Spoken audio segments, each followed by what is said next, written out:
Hello students, in today's class we will study T.S. Eliot's very famous essay Tradition and Individual Talent, and in today's lecture I have added one more thing, an impersonality. So today's lecture topic is T.S. Eliot, Tradition, Individual Talent and Impersonality. So in this lecture we will talk about three things: tradition, individual talent and impersonality. What is tradition, what is individual talent and what is impersonality? First of all, let me tell you that this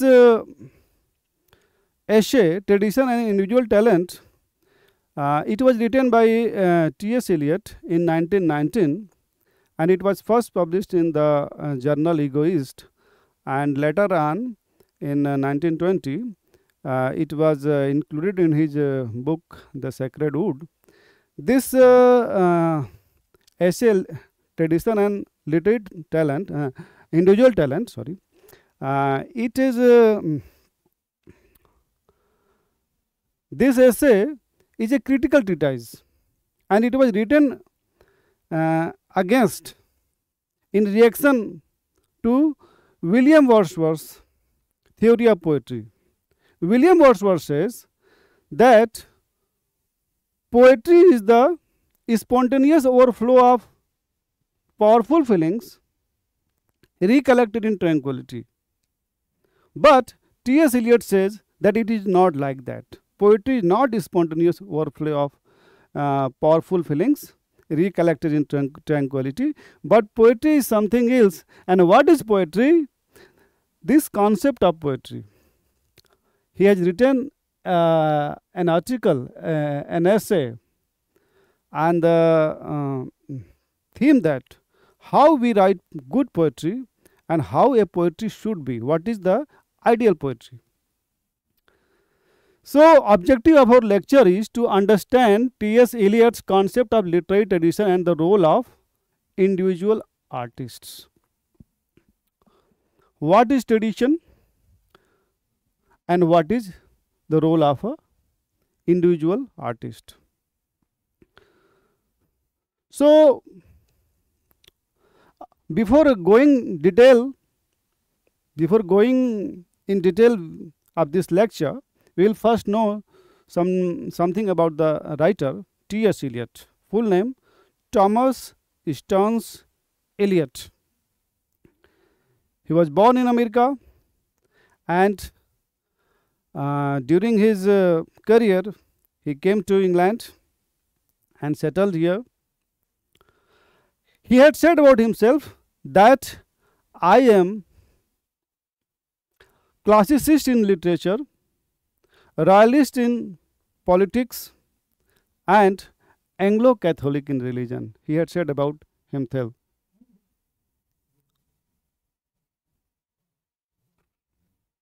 Let's begin with the question, what makes a poet truly original?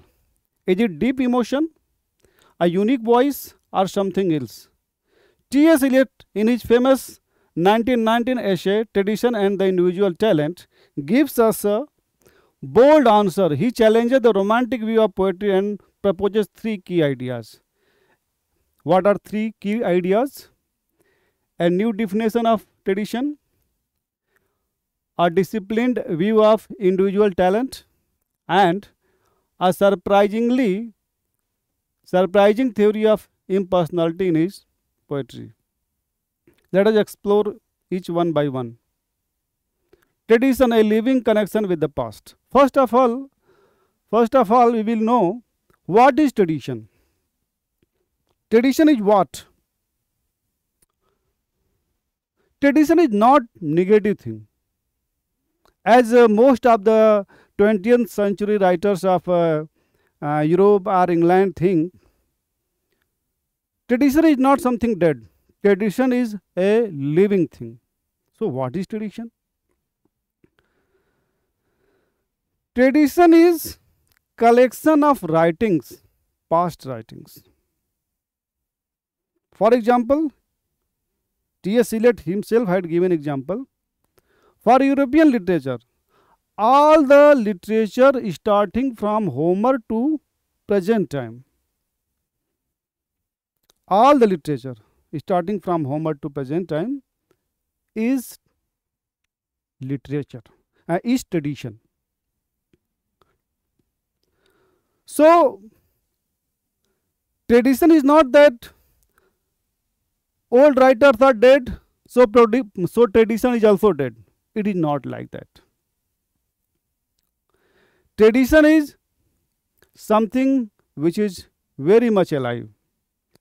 It is dynamic. It is ever changing. It is alive. How? Because each and every day, so many writers are writing new things, new poetry, new drama, new epic, new journals, new essays, so many things. So, every day means whatever new writers are writing, they are adding something to tradition. Their works also become part of tradition. So, tradition is means all available good literature of the past.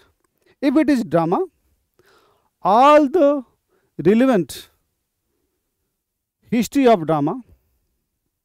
If it is poetry, all the available relevant history of poetry. If it is epic, all the available relevant history of epic. So, in this way, Eliot redefines tradition. He doesn't see it as just as a set of old works to be admired or copied. Instead, tradition is a living awareness of the literature that came before. Means before the present time, all the relevant literature that was written, they are called tradition.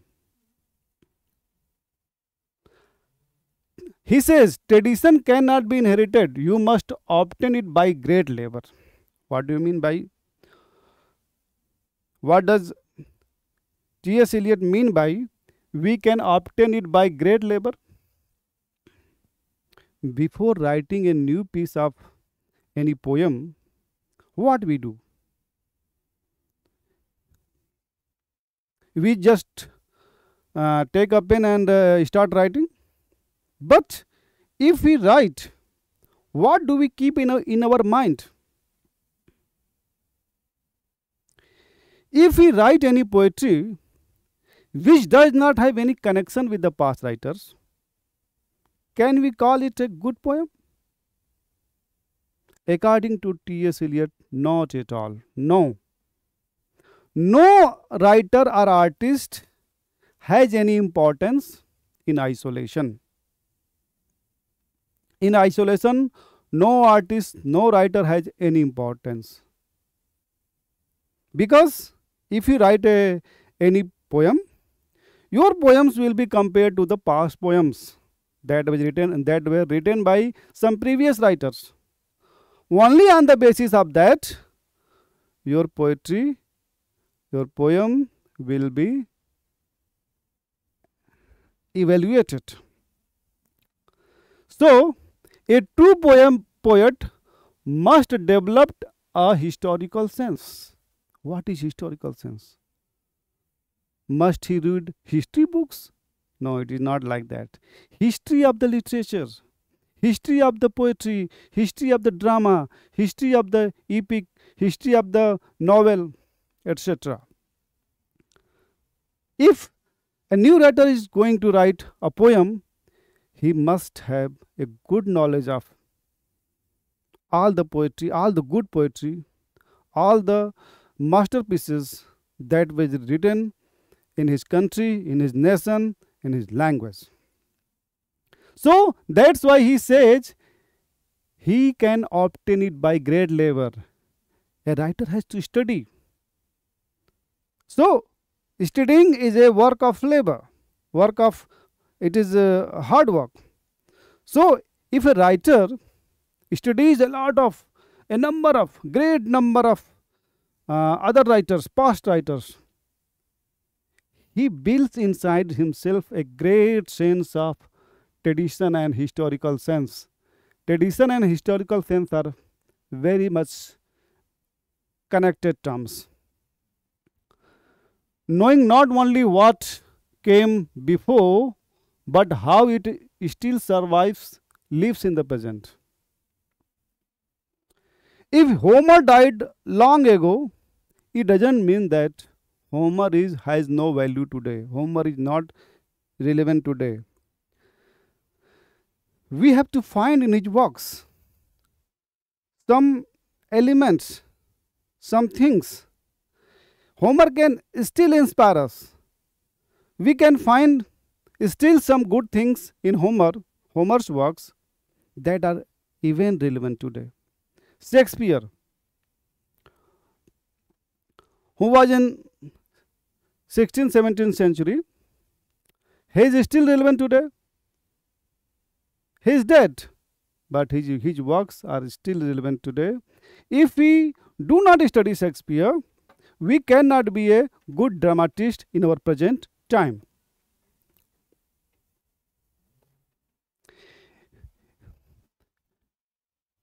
Tradition is not a weight, it is a resource. It helps the poet place their work in a larger literary context. Every new work of art certainly changes how we understand past works. As I said earlier, every new work of art adds something to tradition. It becomes the corpus of available literature. So all the past literature, as I said, that is all the past literature is what? Is tradition. And knowledge of tradition is historical sense. Historical sense is what? Knowing our tradition, knowing our past writers, understanding them and assimilating them in our poetry. Whatever new thing, whatever new writing we are going to write, whatever new poem we are going to deliver, whatever new essay we are going to put before the world, all those things come into this corpus, and that is known as tradition. So knowledge of tradition, knowledge of past writers is very important for every new artist, every new writer.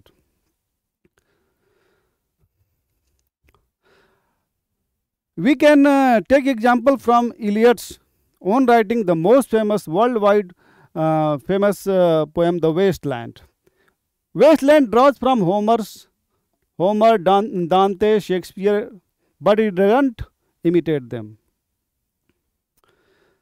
If I say that we must have a good sense of tradition, we must have a good historical sense, it doesn't mean that if we go to study past writers, we are going to copy them. We are not going to copy them. We just know them, and by knowing them, we know our past literary traditions. And knowing past literary traditions helps us in understanding understanding how we are going to give a new work of art which is fruitful for our future generations as well. Individual talent. What is individual talent? You can guess it. Tradition is that which was written by past writers and which we assimilate in our personality so that we can write something new, something good. But individual talent is our individual qualities, means the new things, the new techniques, the new subject matter, whatever new we are adding to our work of art, that is our individual talent. And just like romantic writers, just like William Wordsworth said that poetry is the spontaneous overflow of powerful emotions. But it is not emotion. It is not emotion, it is discipline.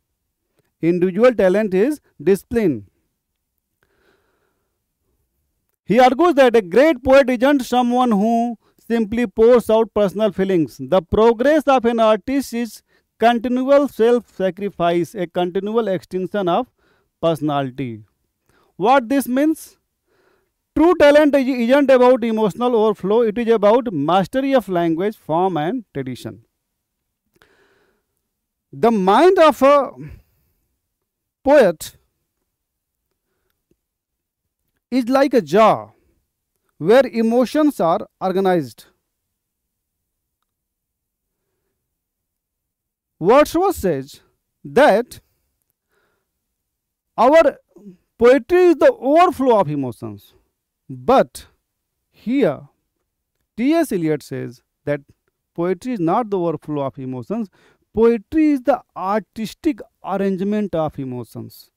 Means, if we arrange our emotions in a very artistic way, in a very particular way, in a very disciplined way, in that way we are going to create a great poetry.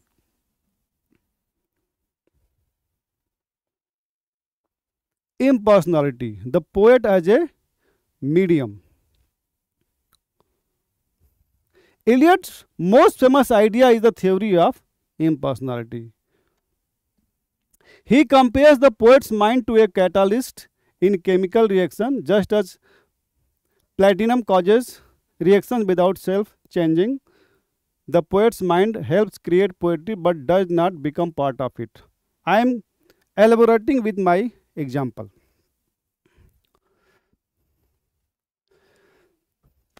I am going to give an example from chemistry. Here is a jar. This is a jar, glass jar. And in this jar, in this chamber, there are two gases. First gas is sulfur dioxide.